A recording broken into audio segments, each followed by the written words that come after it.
আসসালামু আলাইকুম ভিউয়ার্স, কয়েকদিন ধরে নেটে একটি ছবি দেখা যাচ্ছে। আর্জেন্টিনার চিলিতে নাকি অ্যাজুস মাজুসকে দেখা যাচ্ছে। তাই আমি নিজেও দেখলাম এবং আপনাদেরকেও শেয়ার করলাম। তো আপনারা যদি দেখতে চান তাহলে গুগল ম্যাপে চলে যান। গুগল ম্যাপে গিয়ে একদম আর্জেন্টিনার চিলি শহরের একদম কোণে এই পাহাড়ের দুই সাইডে দেখবেন এখানে অ্যাজুস মাজুসকে দেখা যাচ্ছে। আর এখানে নাকি অ্যাজুস মাজুসকে বন্দি করে রাখা হয়েছিল। ইয়াজুজ আর মাজুজ, ইয়াজুজ আর মাজুজ এই প্রকৃতি বের হবে, এরা কিন্তু আদম সন্তান এবং তারা পৃথিবীর পানি খেয়ে শেষ করে ফেলে দিবে, মহাসাগরের পানি খেয়ে শেষ করে ফেলে দিবে। যে 6, 7, 8 এই তিনটা হচ্ছে তিনটা বড় বড় ভূমিকম্প, যেটা বলতে গিয়ে আমি যে আসলাম যে তিনটা ভূমিকম্প এখনো আসা বাকি আছে। নবীজি বলেছেন একটা পৃথিবীর পূর্ব দিকে হবে। পূর্ব দিক কোন দিক?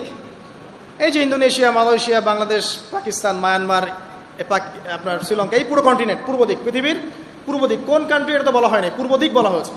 এবং এখানে ভূমিকম্প বলা হচ্ছে না, বলা হচ্ছে ভূমি ধসে যাবে, মানে পুরো ভূমিটা নিচে চলে যাবে।